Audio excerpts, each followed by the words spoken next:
Student కిట్స్కి వస్తుంది. విచిత్రం ఏంటంటే ఆక్స్ఫర్డ్లో తెలుగు డిక్షనరీ తీసుకొస్తే దానికి జగన్మోహన్ రెడ్డి గారు మేనిఫెస్టో ఫోటోలు పెట్టారు అధ్యక్ష. మేనిఫెస్టో ఫోటో పెట్టారు. బెల్ట్ కూడా వదలలేదు అధ్యక్ష, అందుకే పారిపోయారు అనుకుంటా గౌరవ సభ్యులు. బెల్ట్ వదిలిపెట్టలేదు ఆయన పేరు. ఓకే రెండేనా అనుకున్నా, లేదు అధ్యక్ష చిక్కి కూడా వదిలిపెట్టలేదు అధ్యక్ష. చిక్కి పైన కూడా ఆయన ఫోటో.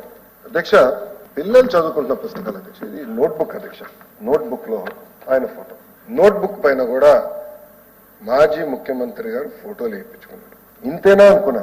ఇంకొక చిత్రం చెప్తాను. Intermediate first year text book అధ్యక్ష బాటనీ. నేను టెక్స్ట్ బుక్స్ తెప్పించుకున్నాను అధ్యక్ష.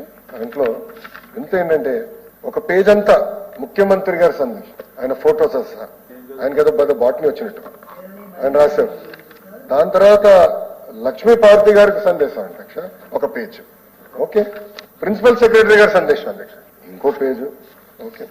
దాని తర్వాత ఈ పుస్తకాలు ఎవరు రాశారనే దానిపైన సుమారుగా ఒక 6-7 పేజీలు అవుతాయి. అంటే మొత్తం చూస్తే అధ్యక్ష మేము లెక్క పెట్టే అధ్యక్ష 9 పేజెస్ కాదు అధ్యక్ష, 9 స్లీవ్స్ అంటే 9 పేపర్లు అంటే 18 పేజీలు. కేవలం ఇంటర్లో ఈ 18 పేజీలు మేము ఇప్పుడు తీయేసాం అధ్యక్ష. తీయాల్సి ఒక్క నిర్ణయం వల్ల 30 లక్షల రూపాయలు మేము సేవ్ చేసాం అధ్యక్ష ప్రభుత్వానికి. ఒక్క నిర్ణయం వల్ల అధ్యక్ష. అదైన తర్వాత అధ్యక్ష ఇంకా గుడ్లు కూడా వదిలిపెట్టలేదండి, అందుకే పారిపోయారు. సమాధానం చెప్పలేరు కదా. వైఎస్ఆర్ ఎస్పీ అని ముద్రేశారు. గుడ్ల పైన కూడా గుడ్లు కూడా వదిలిపెట్టలే, గుడ్ల పైన కూడా ముద్రేశారు. అధ్యక్ష ఈ రోజు నేను ఇక్కడ నుంచి నిజంగానే మా డిపార్ట్మెంట్ ని కూడా నేను అభినందిస్తున్నా. చాలా అద్భుతంగా పారదర్శకంగా ఈసారి టెండరింగ్ మేము చేశాం అధ్యక్ష. ఒక్క స్కూల్ కిట్ లోనే రాబోయే 5 సంవత్సరాలు 300 కోట్ల రూపాయలు మన ప్రభుత్వం సేవ్ చేస్తుంది. అంటే 9.4% ధరలు తగ్గించాం.